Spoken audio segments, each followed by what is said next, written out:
There is a strange little story in the Bible that almost nobody talks about. It is not about a giant falling. It is not about fire coming down from heaven. It is not about a sea splitting open, a dead man rising, or an angel showing up with a sword. It is about an axe head, a borrowed axe head, a piece of metal that falls into the water. And somehow, this tiny story says something huge about God. Because sometimes the Bible does not just show us God in the massive miracle. Sometimes it shows us God in the small panic. The ordinary mistake. The thing that slips out of your hands and sinks before you can stop it. 2 Kings chapter 6 begins with a group of prophets talking to Elisha. 2 Kings chapter 6 verse 1 says, "And the sons of the prophets said unto Elisha, Behold now, the place where we dwell with thee is too strait for us." In plain English, the place where they were living had become too small. They needed room. They were growing. Something was happening among them, and the old space could not hold the new season anymore. That alone is worth noticing. Sometimes growth creates pressure before it creates blessing. Sometimes the place that used to fit you starts feeling too tight. Not because something is wrong, but because something is expanding. These men are not being selfish.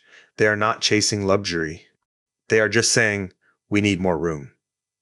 2 Kings chapter 6 verse 2 says, "Let us go, we pray thee, unto Jordan, and take thence every man a beam, and let us make us a place there, where we may dwell."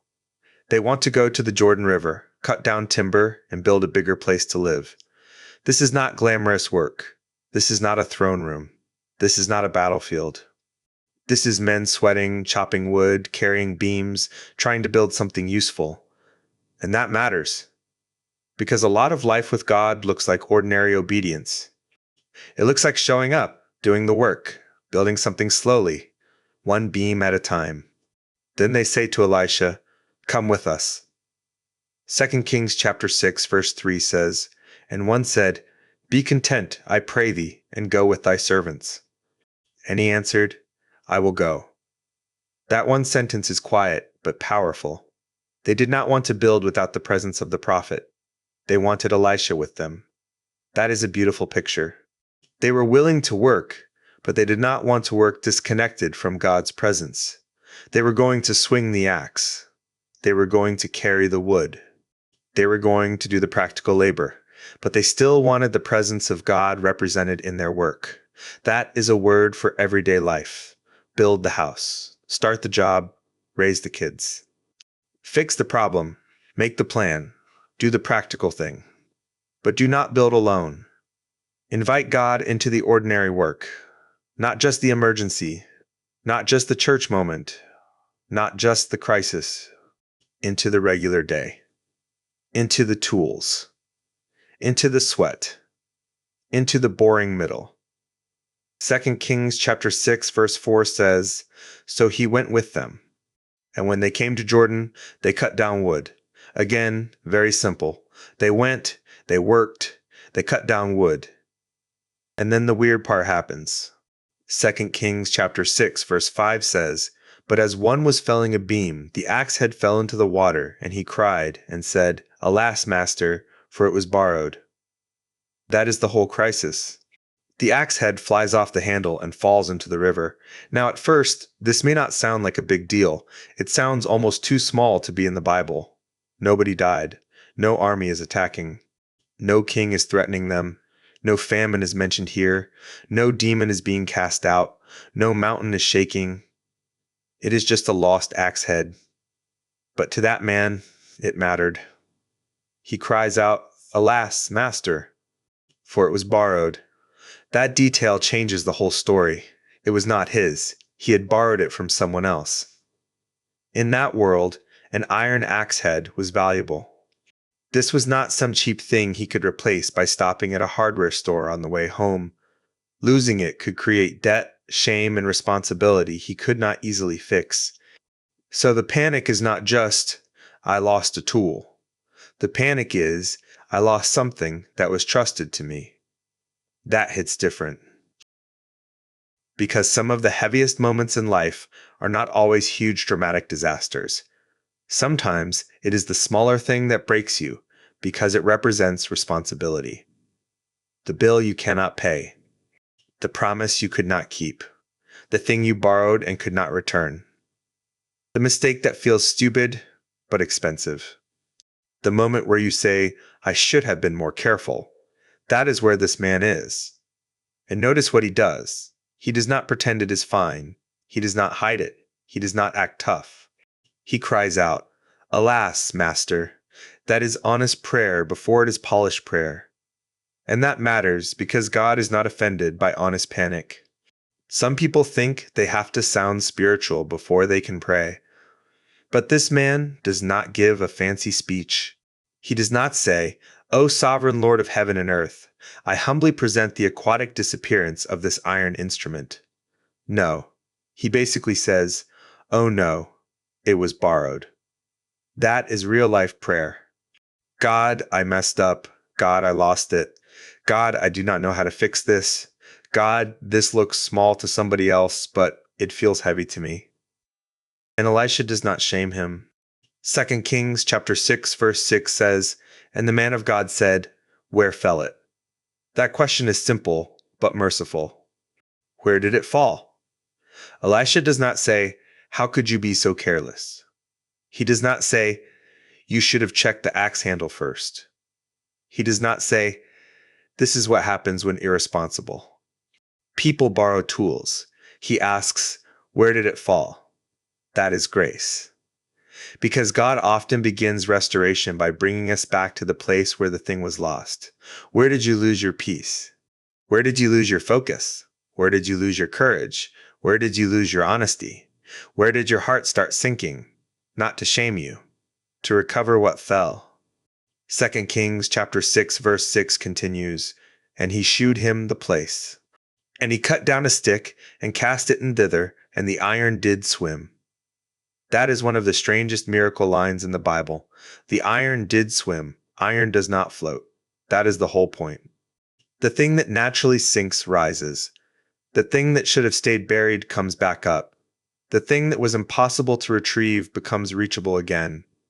And Elisha does it by throwing in a stick.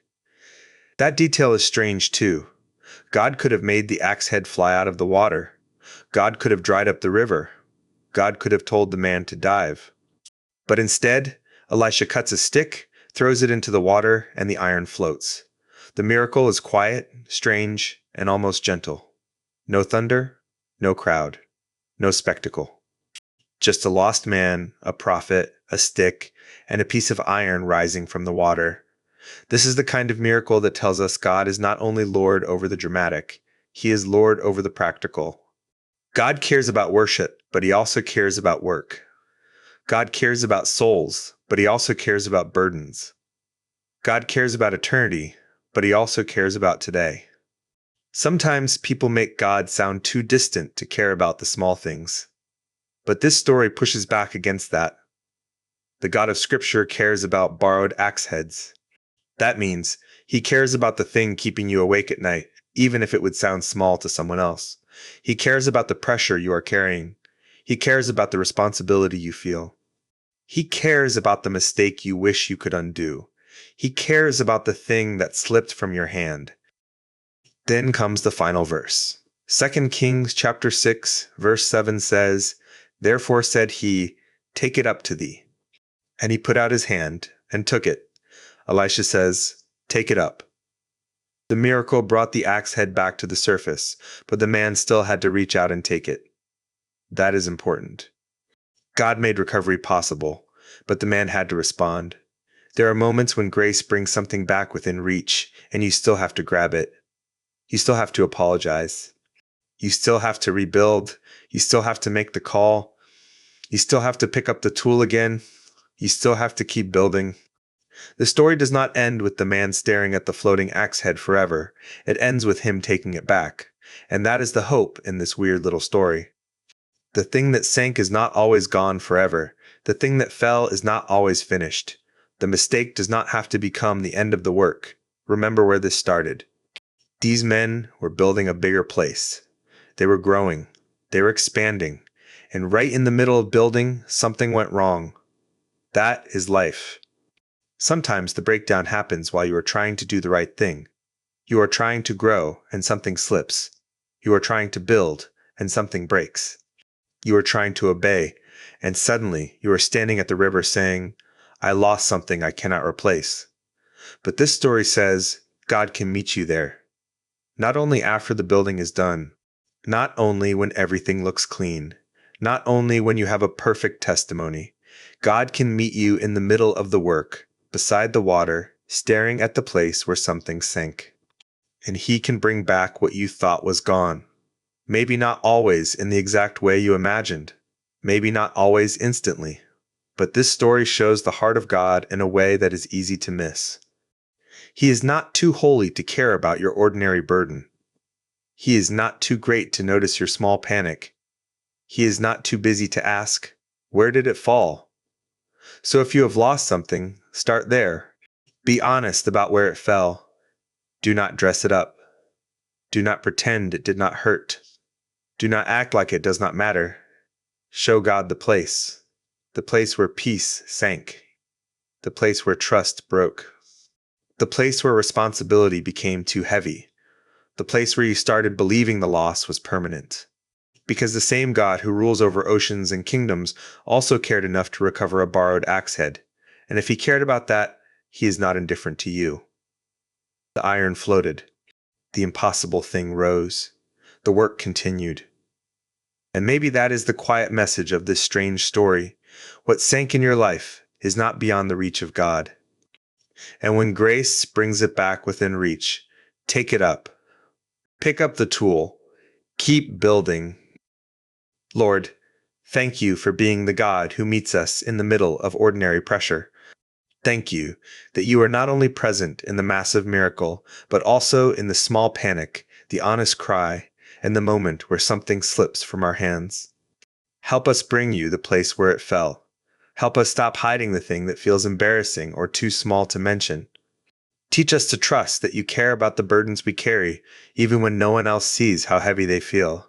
Where peace has sunk, bring restoration. Where courage has sunk, bring strength. Where responsibility has become too heavy, bring wisdom and grace. And when you bring something back within reach, give us courage to take it up and keep building. In Jesus' name, amen. If this story encouraged you, share it with someone who needs to remember that what sank is not beyond the reach of God.